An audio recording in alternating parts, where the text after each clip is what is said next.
नमस्कार दोस्तों, नॉलेज पंडित YouTube channel पर आप सभी का मैं सुजीत पांडे बहुत बहुत स्वागत करता हूं। दोस्तों यहां पर हम आपके लिए लेकर आए हैं 10,000 जीके के प्रश्न। दोस्तों ये सभी प्रश्न आपको हम एक साथ इकट्ठा करके कहां से लेकर आए हैं, तो आज तक आपने जो भी फेमस बुक पढ़ी हैं टोटल 20 किताबों में आप ऊपर देख सकते हैं। लूसेंट, स्पीडी, अरिहंत, घटना चक्र आपने पढ़ी होगी, एनसीईआरटी की बुक पढ़ी होगी, जीएस पॉइंटर, किरण की बुक पढ़ी होगी, पुणेकर की, TMH, Tata McGrath-hills, BNB, Rakesh Yadav, प्रतियोगिता दर्पण, जितनी भी आपने किताबें पढ़ी हैं उन्हें सभी में से छांट के यहाँ पर हम 10,000 जीके के क्वेश्चन लेकर आए हैं। आपको रोज इसका पार्ट मिलेगा। तो सबसे पहले जो भी इस चैनल पर नए हैं चैनल को सब्सक्राइब ज़रूर कर लेना और इस वीडियो को लाइक ज़रूर कर देना। यहाँ पर हम स्टार्ट करेंगे आपको एक एक टॉपिक से। सबसे पहले हिस्ट्री कवर करेंगे, इसके बाद हम चलेंगे किस पे, साइंस पे, इसके बाद जियोग्राफी, पॉलिटी, विविध, हर चीज़ कवर करने वाले हैं। आपको ये पूरे 10,000 क्वेश्चन मेरा टारगेट है, ये पूरे के पूरे 10,000 क्वेश्चन एक महीने के अंदर कराने का। तो आप प्लीज़ चैनल से जुड़ जाइए और इस वीडियो को वन लाइनर फॉर्मेट में है ये, इसको आप चाहें तो सोते समय भी सुन सकते हैं, जब चाहें, जब भी आपको समय मिले पूरे प्रश्नों का बार बार रिवीजन कर लेना। एग्जाम में इन 10,000 क्वेश्चन में से बहुत सारे क्वेश्चन आपको आने वाले हैं और यदि मेरी मेहनत अच्छी लगे तो ज़रूर इसको शेयर ज़रूर करना। आपको रोज़ मैं पार्ट प्रोवाइड कराऊंगा इस 10,000 जीके का, लेकिन उसके लिए आपको हमारे चैनल से जुड़ना होगा और चैनल को सब्सक्राइब करना होगा।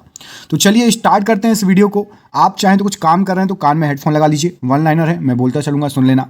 जब भी आपको 6 दिन 7 दिन में एक बार समय मिलता है, जो मैं पार्ट डाल रहा हूँ उसको बस सुनते चलिए। इतनी गारंटी दे रहा हूँ, सुनते सुनते आपको ये क्वेश्चन याद हो जाएंगे। तो चलिए स्टार्ट करते हैं वीडियो को बिना देर के हुए। सबसे पहले हिस्ट्री स्टार्ट होगी। चलिए, जीरो से हीरो बनना है, 10,000 क्वेश्चन करना है। स्टार्ट करते हैं हिस्ट्री। सबसे पहला आता है पाषाण काल। तो पाषाण काल के क्वेश्चंस देखते हैं। रॉबर्ट ब्रूस फुट थे, एक क्या थे, तो ये भूगर्भ वैज्ञानिक और पुरातत्वविद थे। भारतीय प्राग इतिहास का पिता कहा जाता है ब्रूस फुट को। कोपेनहेगन संग्रहालय की सामग्री से पाषाण, कांस्य और लौह युग का त्रियुगीय विभाजन किसने किया था, तो थॉमसन ने किया था। पशुपालन के साक्ष्य सर्वप्रथम कहां मिले हैं, तो मध्य पाषाण काल में मिले हैं पशुपालन के साक्ष्य। मध्य पाषाण काल में पशुपालन के प्रमाण जहां से मिले हैं वह स्थान कौन सा है, तो आदमगढ़ बिल्कुल सही आंसर हो जाएगा। चौपानी मांडो, काकोरिया, महदहा एवं सराय नाहर राय स्थानों में से हड्डी के उपकरण कहां पर से मिले हैं, तो ये 1 2 3 आपको स्थान दिए हुए हैं, 4 स्थान दिए हुए हैं। इनमें से आपके महदहा और सराय नाहर राय से हड्डी प्राप्त हुई है, हड्डी के उपकरण मिले हैं। अगला क्वेश्चन देख लेते हैं। हड्डी से निर्मित आभूषण भारत में मध्य पाषाण काल में कहां से प्राप्त हुए हैं, तो ये प्राप्त हुए हैं आपके महदहा से। एक ही कब्र में 3 मानव कंकाल कहां से मिले हैं, तो दमदमा से मिले हैं। एक ही कब्र में 3 मानव कंकाल। खादानों की कृषि सर्वप्रथम प्रारंभ हुई थी, तो नवपाषाण काल यहां पर सही आंसर हो जाएगा। भारत में मानव का सर्वप्रथम साक्ष्य कहां से मिलता है, तो नर्मदा घाटी से मिलता है, बिल्कुल सही आंसर है। मानव द्वारा सर्वप्रथम प्रयुक्त अनाज था, तो वो अनाज था आपका जौ, यहां पर सही आंसर हो जाएगा। भारतीय उपमहाद्वीप में कृषि के प्राचीनतम साक्ष्य कहां से प्राप्त हुए हैं, तो लहुरा देव से प्राप्त हुए हैं। पुरापाषाण युग, नवपाषाण युग, ताम्रपाषाण युग तथा लौह युग में से चाल कोलिथिक युग कहा जाता है, तो चाल कोलिथिक युग कहा जाता है ताम्रपाषाण युग को। आमरी, मेहरगढ़, कोटदीजी तथा कालीबंगा में से वह पुरा स्थल जहां से पाषाण संस्कृति से लेकर हड़प्पा संस्कृति सभ्यता तक के सांस्कृतिक अवशेष प्राप्त हुए हैं, वो क्या है, तो मेहरगढ़ इसके लिए सही आंसर हो जाएगा। भारत में पशुपालन एवं कृषि के प्राचीनतम साक्ष्य कहां से प्राप्त हुए हैं, तो लहुरादेव और तत्पश्चात आपके मेहरगढ़ से। नवदा टोली का उत्खनन करवाया था, तो ये करवाया था HD सांकलिया जी ने। नवदा टोली कहां पर स्थित है, तो ये स्थित है आपकी मध्य प्रदेश में। आगे बढ़ते हैं। वृहत पाषाण स्मारकों की पहचान की गई है, तो ये की गई है आपके मृतक को दफनाने के स्थान के रूप में। राख का टीला, बुधिहाल, संगनकल्लू, कोलडिहवा तथा ब्रह्मागिरी में से जिस नवपाषाणिक स्थल से संबंधित है वह कौन सा है, तो संगनकालू जो है ये आपका नव पाषाणिक स्थल से संबंधित है। अगला क्वेश्चन देखिए, भीमबेटका के बारे में पूछा गया। भीमबेटका प्रसिद्ध है तो गुफाओं के शैलचित्र के लिए। भारत में सर्वाधिक शैलचित्र कहां से प्राप्त हुए हैं? तो ये प्राप्त हुए हैं आपके भीमबेटका से। अजंता, भीमबेटका, बाघ तथा अमरावती में से वह स्थल जो प्राग ऐतिहासिक चित्रकला के लिए प्रसिद्ध है कौन सा है? तो भीमबेटका बिल्कुल सही आंसर हो जाएगा। भीमबेटका की गुफाएं कहां पर हैं? तो अब्दुल्लागंज, रायसेन जिला, यह मध्य प्रदेश में पड़ता है। अगला क्वेश्चन देख लेते हैं, गैरिक मृदभांड पात्र जिसको OCP का नामांकन हुआ था कहां पर? तो हस्तिनापुर बिल्कुल सही आंसर हो जाएगा। ताम्र पाषाण काल में महाराष्ट्र के लोग मृतकों को घर के फर्श के नीचे दफनाते थे। ये उत्तर से दक्षिण की ओर इसकी दिशा होती थी। ब्रह्मागिरी, बुर्जहोम, चिरांद तथा मास्की में से वह स्थल जहां से मानव कंकाल के साथ कुत्ते का कंकाल भी शवाधान से प्राप्त हुआ है तो वो बुर्जहोम है, सही आंसर हो जाएगा। अगला क्वेश्चन देख लेते हैं, बुर्जहोम, कोलडेहवा, ब्रह्मागिरी और संगनकल्लू में से गर्त आवास के साक्ष्य कहां से मिले हैं? तो यहां पर सही आंसर इसके लिए क्या हो जाएगा? इसके लिए सही आंसर आपका बुर्जहोम से मिले हुए हैं। विंध्य क्षेत्र का वह शिलाश्रय जहां से सर्वाधिक मानव कंकाल मिले हैं कौन सा है? तो लेख हिया बिल्कुल सही आंसर हो जाएगा। भारतीय पुरातत्व सर्वेक्षण, संस्कृति, पर्यटन, विज्ञान और प्रौद्योगिकी तथा मानव संसाधन विकास विभागों मंत्रालयों में से संलग्न कार्यालय कौन सा है? तो ये सभी जो है आपका संस्कृति मंत्रालय का है, याद रखिएगा। भारतीय पुरातत्व सर्वेक्षण का प्रथम महानिदेशक कौन थे? तो जॉन मार्शल यहां पर राइट आंसर हो जाएगा। राष्ट्रीय मानव संग्रहालय कहां पर स्थित है? तो ये आपका भोपाल में स्थित है, मध्य प्रदेश की राजधानी भोपाल में। तो चलिए अब बढ़ते हैं सैंधव सभ्यता एवं संस्कृति की तरफ। चलिए पहला क्वेश्चन है, हड़प्पा संबंध है तो सिंधु घाटी सभ्यता से हड़प्पा का संबंध है। सिंधु सभ्यता संबंधित है तो ये एक आद्य ऐतिहासिक युग से संबंधित है सिंधु सभ्यता। सिंधु घाटी की सभ्यता गैर आर्य थी, क्यों? तो क्योंकि वह नगरीय सभ्यता थी, इसलिए गैर आर्य सभ्यता थी और आर्य नगर में, शहरों में नहीं रहते थे। सिंधु घाटी सभ्यता को आर्यों से प्रूव की रखे जाने का महत्वपूर्ण कारण क्या है? तो प्राप्त जो मृदभांड है वो कारण है आर्यों से पूर्व रखे जाने का। नहीं तो सिंधु घाटी सभ्यता तो शहरी सभ्यता थी, लेकिन फिर भी वो आर्यों से पूर्व की थी, यह पहचान हुई है मृदभांड से। सिंधु घाटी संस्कृति वैदिक सभ्यता से भिन्न थी, इसका क्या कारण है?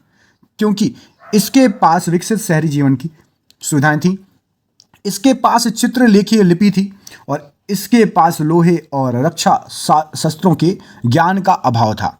अगला क्वेश्चन देखिए, अगले प्रश्न में आपसे पूछा गया है, हड़प्पा संस्कृति की जानकारी का प्रमुख स्रोत क्या है? तो पुरातात्विक खुदाई के कारण हमें हड़प्पा संस्कृति के जानकारी मिलती है। अब यहां पर आपको बहुत ही अच्छे अच्छे क्वेश्चन दिए हैं जो एग्जाम में आ सकते हैं। हड़प्पा सभ्यता की उत्पत्ति के संदर्भ में सुमेलित कीजिए, ये क्वेश्चन आपको एग्जाम में जरूर मिलेंगे। तो सबसे पहले EJ मेके, ये किससे संबंधित है? तो सुमेर से लोगों का पलायन, इससे संबंधित है, ठीक है। मार्टिमर व्हीलर, ये किससे संबंधित है? तो पश्चिमी एशिया से सभ्यता के विचार का प्रवसन से संबंधित है। अगला क्वेश्चन देखिए, इसमें बताया गया है आपके किसके बारे में? अमलानंदा घोष के बारे में। तो ये हड़प्पा सभ्यता का उद्भव पूर्व हड़प्पा सभ्यता की परिपक्वता के परिणाम स्वरूप हुआ था। अगला देखिए, भारत में चांदी की उपलब्धता के प्राचीनतम साक्ष्य कहां से मिलते हैं? तो हड़प्पा संस्कृति से मिले हुए हैं। हड़प्पा में मिट्टी के बर्तनों पर सामान्यतः उपयोग हुआ था तो लाल रंग का उपयोग हुआ है। लाल मृदभांड, धूसर मृदभांड वहां से मिले हैं चित्रित। मूर्ति पूजा का आरंभ माना जाता है तो पूर्व आर्य, प्री आर्यन सभ्यता से माना जाता है। गाय, हाथी, गेंडा तथा बाघ पशुओं में से वह किसका हड़प्पा संस्कृति में पाई गई टेराकोटा कलाकृतियों में निरूपण नहीं हुआ है? तो गाय का निरूपण नहीं हुआ है। चलिए अब पढ़ते हैं प्राचीन स्थल और पुरातात्विक खोज। तो प्राचीन स्थल सबसे पहले लोथल, गोदीवाड़ा। अगला देखिए, कालीबंगा से क्या मिला हुआ है? तो जुता हुआ खेत बिल्कुल सही आंसर हो जाएगा। धौलावीरा क्यों जाना जाता है? तो हड़प्पन लिपि के बड़े आकार के 10 चिन्हों वाला एक शिलालेख प्राप्त हुआ है। बनावली, तो बनावली में पक्की मिट्टी की बनी हुई हल की प्रतिकृति मिली हुई है। अब देख लेते हैं स्थल और नदी। तो रावी नदी आपकी जो है हड़प्पा के निकट, हड़प्पा रावी नदी के किनारे था। हस्तिनापुर गंगा नदी के किनारे था। नागार्जुन कोंडा आपका कृष्णा नदी के किनारे था। पैठन आपका गोदावरी नदी। कालीबंगा आपका घग्गर नदी। लोथल था भोगवा नदी के किनारे। रोपड़ था सतलज नदी के किनारे। अब और देख लेते हैं हम, आलमगीरपुर कहाँ है? तो यूपी में है आलमगीरपुर। लोथल कहाँ है? लोथल गुजरात में है। कालीबंगा कहाँ पर है? कालीबंगा है आपका राजस्थान में। रोपड़ कहाँ है? रोपड़ है आपका पंजाब में। बनावली कहाँ है? तो बनावली आपका हरियाणा। दायमाबाद कहाँ है? दायमाबाद आपका महाराष्ट्र। इसके बाद मांडा कहाँ है? तो मांडा है आपका दायमाबाद महाराष्ट्र। राखी गढ़ी कहाँ पर है? तो हरियाणा में है। और आपका माड़ा कहाँ पर है? तो जम्मू कश्मीर में है माड़ा। इसके बाद आगे देख लेते हैं, हड़प्पा से संबंधित कौन है? तो दयाराम साहनी। ठीक है, इन्होंने 1923-24 तथा 1924-25 में यहां पर खुदाई की थी, यहां पर वो एक्टिव थे। हस्तिनापुर से संबंधित है बीबी लाल। तक्षशिला से संबंधित हैं जॉन मार्शल। कौशाम्बी से संबंधित है NG मजुमदार। लोथन से संबंधित है SR राव। सुरकोटला से संबंधित है JP जोशी जी। और धोलावीरा भी JP जोशी जी। आगे देख लेते हैं, हड़प्पा संस्कृति के सिंध में अवस्थित स्थल कौन सा है? तो मोहनजोदाड़ो, चुन्हू, जोडेर जोदड़ो, आमरी, कोट दी जी और अली मुराद, ये सब आपके हड़प्पा संस्कृति के सिंध में अवस्थित हैं। चुन्हू के उत्खनन का निर्देशन किया था तो JH मेके बिल्कुल सही आंसर हो जाएगा। कालीबंगा, हड़प्पा, लोथल और आलमगीरपुर में से सिंधु घाटी सभ्यता का वह स्थान कौन सा है जो पाकिस्तान में है? तो यहां पर सही आंसर हो जाएगा आपका हड़प्पा। आगे देख लेते हैं क्वेश्चन, रंगपुर जहां हड़प्पा की समकालीन सभ्यता थी वह है? तो सौराष्ट्र गुजरात बिल्कुल सही आंसर हो जाएगा। दधेड़ी एक परवर्ती हड़प्पीय पुरा स्थल है, कहां पर है? तो पंजाब में है ये। आगे देख लेते हैं, हड़प्पा, मोहनजोदाड़ो एवं लोथल में से सिंधु सभ्यता का वह स्थान जो भारत में स्थित है कौन सा है? तो लोथल गुजरात यहां पर बिल्कुल सही आंसर हो जाएगा। वह हड़प्पी नगर जिसका प्रतिनिधित्व लोथल का पुरातत्व स्थल करता है स्थित था, तो यह स्थित था आपका भोगवा नदी के किनारे। सिंधु घाटी सभ्यता का पत्तन नगर कौन सा है? तो लोथल सिंधु घाटी सभ्यता का पत्तन नगर है। कालीबंगा, रोपड़, पाटलिपुत्र तथा लोथल में से वह जो सिंधु घाटी की सभ्यता से संबंधित स्थल नहीं है कौन सा है? तो पाटलिपुत्र बिल्कुल सही आंसर हो जाएगा। भारत का सबसे बड़ा हड़प्पन पुरास्थल कौन सा है? तो राखीगढ़ी। संपूर्ण सिंधु घाटी सभ्यता का सबसे बड़ा पुरास्थल कौन सा है? तो वो भी है आपका राखीगढ़ी। आगे देख लीजिए, सिंधु घाटी के लोग विश्वास किस पे करते थे? तो मातृ शक्ति पर विश्वास करते थे। सिंधु घाटी के लोग पूजा किसी करते थे? तो मातृ देवी की, पशुपति की, लिंग एवं योनि की, पशुओं की, नागों की और वृक्षों की। अगला क्वेश्चन देख लेते हैं। अगले में आपसे पूछा गया सिंधु घाटी सभ्यता को खोज निकालने में जिन दो भारतीयों का नाम जुड़ा है वे कौन कौन है? तो राखल दास बनर्जी, इन्होंने मोहनजोदाड़ो की खोज की थी, तथा दयाराम साहनी, इन्होंने हड़प्पा की खोज की थी। अगला देखिए, सिंधु सभ्यता के बारे में सत्य कथन है। तो नगरों में नालियों की सुदृढ़ व्यवस्था थी, व्यापार और वाणिज्य उन्नत दशा में था, मातृ देवी की उपासना की जाती थी। सिंधु घाटी सभ्यता जानी जाती थी तो अपने नगर नियोजन के लिए, मोहनजोदाड़ो और हड़प्पा के लिए, अपने कृषि संबंधी कार्य के लिए एवं अपने उद्योगों के लिए। अगला क्वेश्चन देखिए, हड़प्पा का उत्खनन करने वाला प्रथम पुरातत्वविद जो इसके महत्व को नहीं समझ पाया था कौन था? तो A कनिंघम बिल्कुल सही आंसर हो जाएगा। RD Banerjee, KN Dixit, MS वत्स तथा VA स्मिथ में से वह जो हड़प्पा और मोहनजोदाड़ो के उत्खनन से संबंधित नहीं थे कौन था? तो VA स्मिथ संबंधित नहीं थे, बाकी संबंधित थे। अगला क्वेश्चन देखते हैं, सर्वप्रथम मानव ने जिस धातु का उपयोग किया था वह कौन सी थी? तो तांबा यहां पर सही आंसर हो जाएगा। हाथी दांत का पैमाना हड़प्पी सभ्यता संदर्भ में मिला है तो लोथल से मिला है हाथी दांत का पैमाना। हड़प्पा कालीन स्थलों में अभी तक जिस धातु की प्राप्ति नहीं हुई है वह कौन सा है? तो लोहा बिल्कुल सही आंसर है। आलमगीरपुर, लोथल, मोहनजोदाड़ो तथा बनावली में से वह स्थल जो घग्गर और उसकी सहायक नदियों की घाटी में स्थित है तो वो है आपका बनावली। अब यहां पर कथन देख लेते हैं। कथन देखिए, मोहनजोदाड़ो, हड़प्पा, रोपड़, कालीबंगा सिंधु घाटी सभ्यता के प्रमुख स्थल हैं। बिल्कुल सही है, याद रखना। हड़प्पा के लोगों ने सड़कों तथा नालियों के जाल के साथ नियोजित शहरों का भी विकास किया था, यह आपको पूछा जा सकता है। हड़प्पा संस्कृति के संदर्भ में शैलकृत स्थापत्य के प्रमाण मिले हैं, कहां से? तो ये मिले हैं आपको धौलावीरा से। धौलावीरा जिस राज्य में स्थित है वह कौन सा है? तो वह है आपका गुजरात। वह हड़प्पीय नगर जो 3 भागों में विभक्त है कौन सा है? तो वो है आपका धौलावीरा। एक उन्नत जल प्रबंधन व्यवस्था का साक्ष्य कहां से प्राप्त हुआ है? तो वो हुआ है आपको धौलावीरा से। कुंतासी, धौलावीरा, लोथल, कालीबंगा में से वह स्थल जहां से द्विशव संस्कार डबल बरियल का प्रमाण मिला है, तो वो है आपका लोथल और कालीबंगा।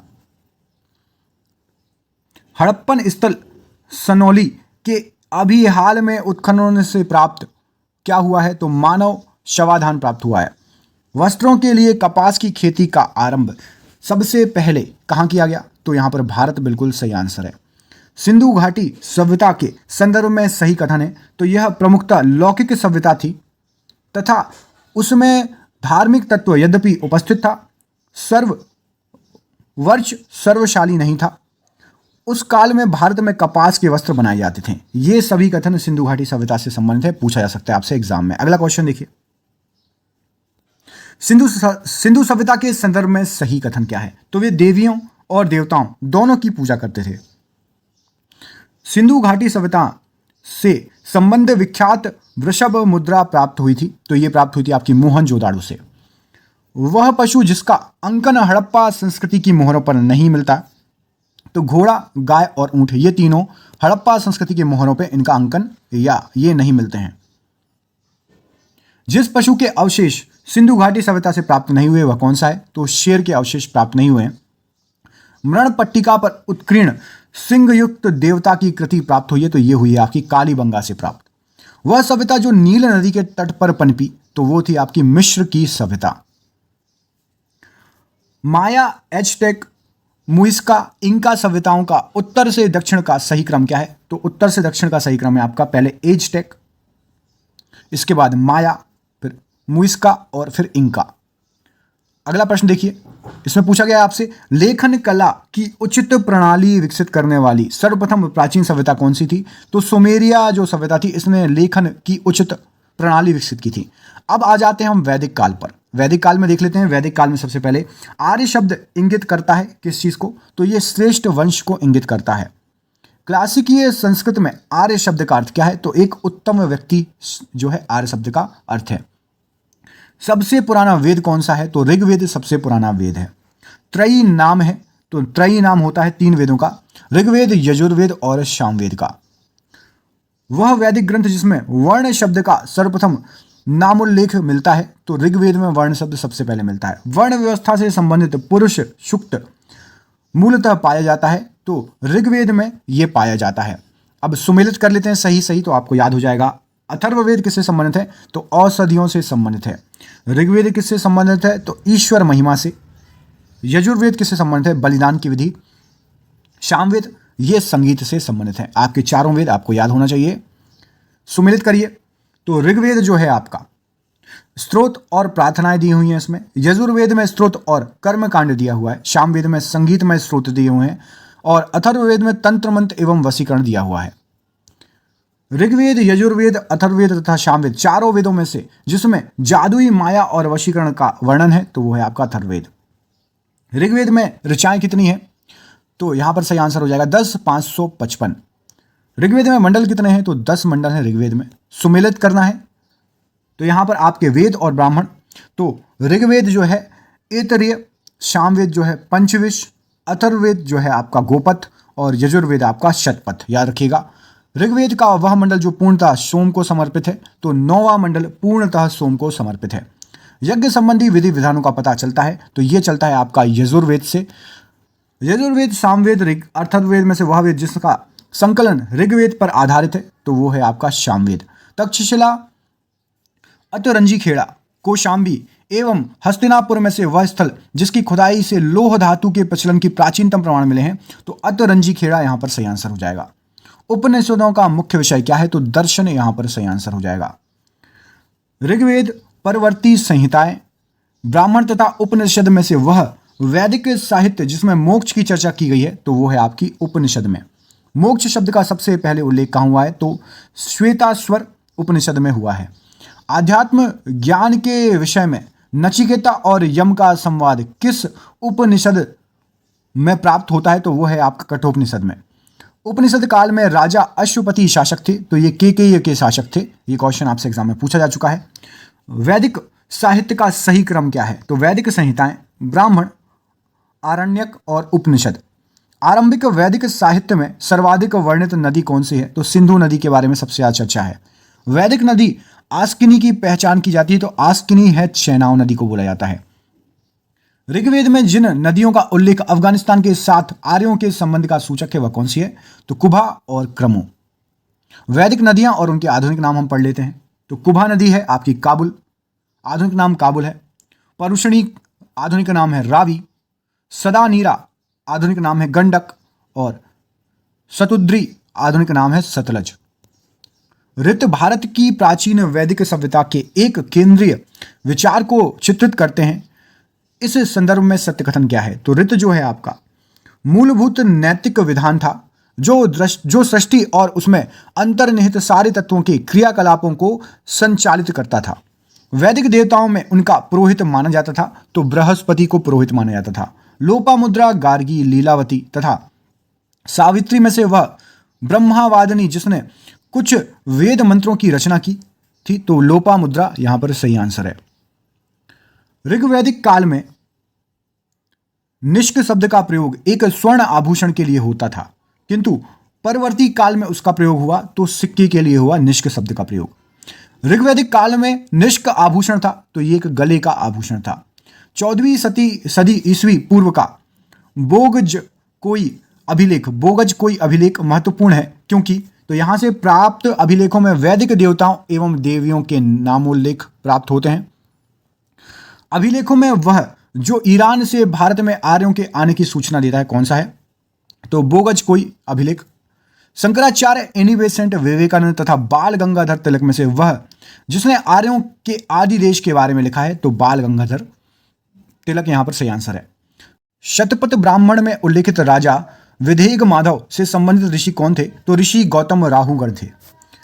उत्तर वैदिक काल में आर्य संस्कृति का धुर समझा जाता था, तो कुरु और पांचाल को।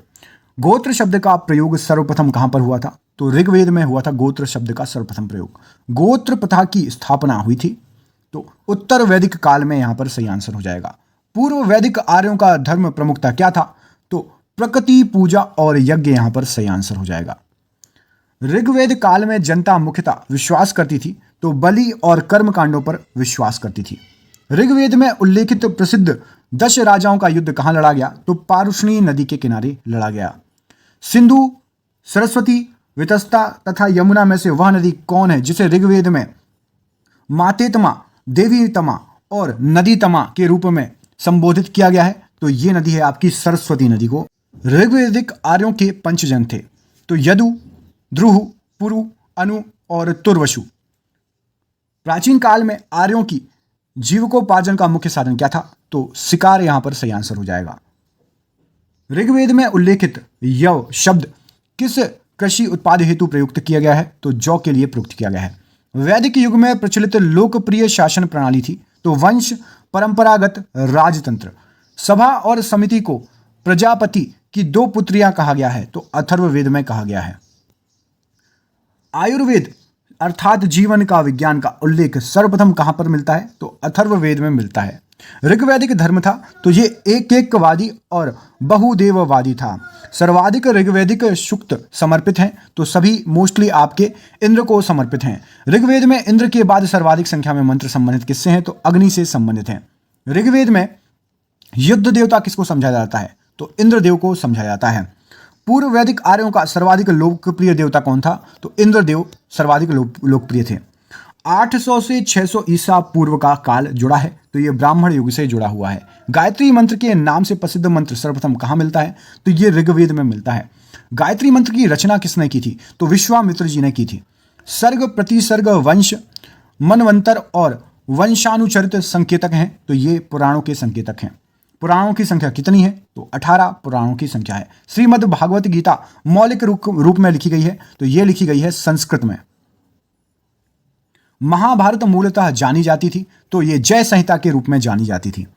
हिंदू पौराणिक कथा के अनुसार समुद्र मंथन हेतु जिस सर्प ने रस्सी के रूप में स्वयं को प्रस्तुत किया वो कौन था? तो वासुकी यहां पर सही आंसर है। अछूत की अवधारणा स्पष्ट रूप से उद्धरण हुई थी, तो धर्मशास्त्र के समय। सत्यमेव जयते शब्द कहां से लिया गया है? तो यह मुंडक उपनिषद से लिया गया है। सत्यकाम जाबाल की कथा जो अनब्याही मां होने के लांछन को चुनौती देती है उल्लेखित है? तो ये उल्लेखित है आपकी छंदोग्य उपनिषद में। ऋग्वेद की मूल लिपि क्या थी? तो ऋग्वेद की मूल लिपि ब्राह्मी थी। वैदिक कर्म कांड में होता है किसका संबंध? तो ऋग्वेद का संबंध होता है। अवेस्था और ऋग्वेद की में समानता क्या है? तो अवेस्था संबंधित है आपका ईरान से। वैदिक काल में अघन्या माना जाता था, तो गाय को अघन्या माना जाता था। ऋग्वैदिक काल में प्रारंभ में महत्वपूर्ण मूल्यवान संपत्ति समझा जाता था, तो गाय को समझा जाता था। प्राचीन भारतीय समाज के प्रसंग में कुल, वंश, कोश और गोत्र शब्दों में वह शब्द जो शेष तीन के वर्ग का नहीं है, तो कोश यहां पर सही आंसर है।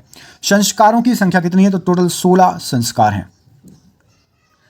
जीविकोपार्जन हेतु वेद वेदांग पढ़ाने वाला अध्यापक कहलाता है, तो उपाध्याय कहलाता है। अब आ जाते हैं हम बौद्ध धर्म पर। तो गौतम बुद्ध का जन्म हुआ था, तो यह हुआ था आपका 563 ईसा पूर्व में। बुद्ध के जीवन की वह घटना जिसे महाभिनिष्क्रमण कहा जाता है, तो वो है उनका गृह त्याग। गौतम बुद्ध की मां संबंधित थी, तो ये कौटिल्य कोलीय वंश से संबंधित थी, कोलीय वंश से। बुद्ध का जन्म कहां हुआ था? तो बुद्ध का जन्म हुआ था लुम्बिनी में। गौतम बुद्ध के बचपन का नाम क्या था? तो गौतम बुद्ध के बचपन का नाम सिद्धार्थ था। बछाड़ स्तंभ अभिलेख, निगाली सागर स्तंभ अभिलेख और रामपुरवा स्तंभ अभिलेख तथा रुम्मनदेई स्तंभ अभिलेख में से वह एक अभिलेख जो इस परंपरा की पुष्टि करता है कि गौतम बुद्ध का जन्म लुम्बिनी में हुआ था, कौन सा है? तो वो है आपका रुम्मनदेई स्तंभ अभिलेख। अगला क्वेश्चन देख लेते हैं, ये रहा आपकी स्क्रीन पर। अशोक, कनिष्क, हर्ष और धर्मपाल में से वह जिसके एक अभिलेख से सूचना मिलती है कि शाक्य मुनि बुद्ध का जन्म लुम्बिनी में हुआ, तो वो था मौर्य शासक अशोक का। महात्मा बुद्ध का महापरिनिर्वाण हुआ था, तो मल्ल गणराज्य की राजधानी कुशीनगर में महापरिनिर्वाण मंदिर अवस्थित है, तो ये कुशीनगर में स्थित है। कुशीनगर किस राज्य में है? कमेंट करके बताइए। अवंती, गांधार, कौशल तथा मगध राज्यों में वह जिसका संबंध बुद्ध के जीवन से था, कौन सा है? तो कौशल और मगध यहां पर सही आंसर है। गौतम बुद्ध द्वारा अपने धर्म में दीक्षित किया जाने वाला अंतिम व्यक्ति कौन था? तो सुभद्र बिल्कुल सही आंसर है। बुद्ध ने अपने जीवन की अंतिम वर्षा ऋतु बिताई थी, तो वैशाली में बिताई थी। बुद्ध मत में निर्वाण की अवधारणा की सर्वश्रेष्ठ व्याख्या कौन करता है? तो तृष्णारूपी अग्नि का समन। आलार कालाम थे, तो ये बुद्ध के एक गुरु जो सांख्य दर्शन के आचार्य भी थे। महात्मा बुद्ध ने अपना पहला उपदेश जिसको धर्म चक्र प्रवर्तन कहाँ दिया था? तो ये सारनाथ में दिया था। बुद्ध ने सर्वाधिक उपदेश कहाँ पर दिए हैं? तो श्रावस्ती में दिए हैं सर्वाधिक उपदेश।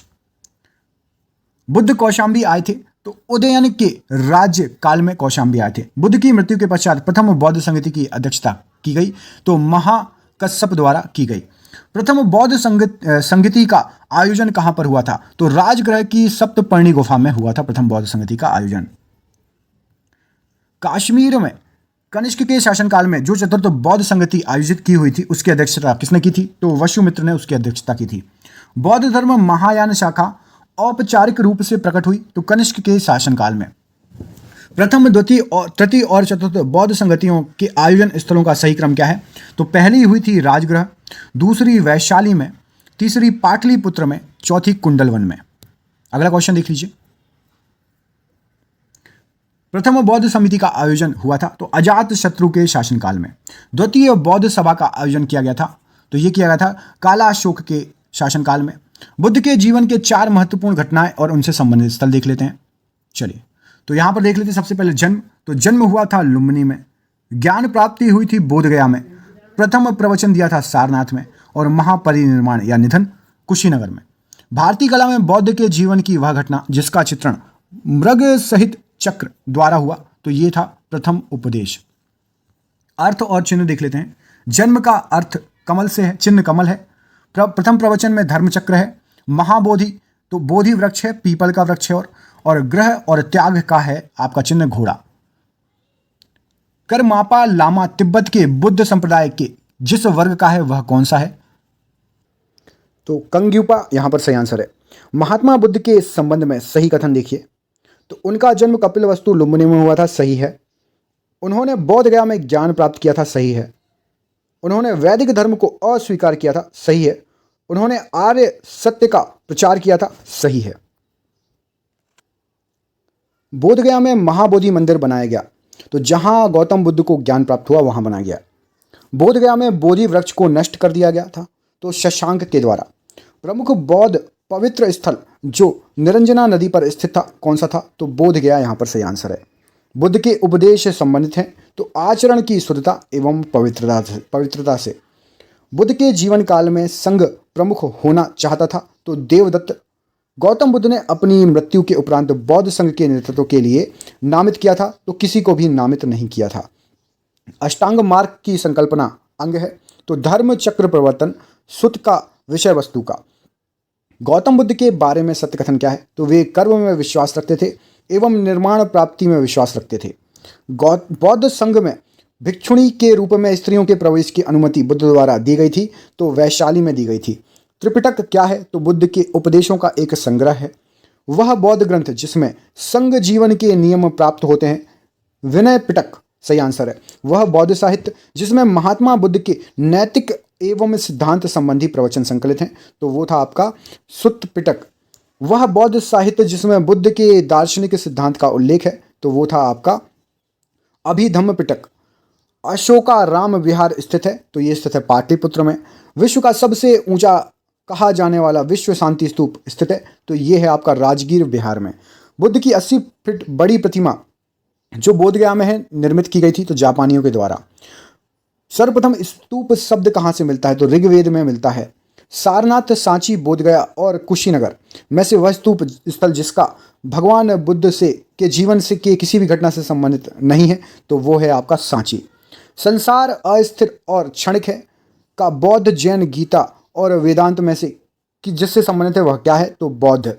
एशिया के ज्योतिपुंज के तौर पर किसको जाना जाता है? तो गौतम बुद्ध जी को जाना जाता है। सर एडविन एर्नाल्ड की पुस्तक the light of the Asia आधारित है तो ये आधारित है ललित विस्तार पर।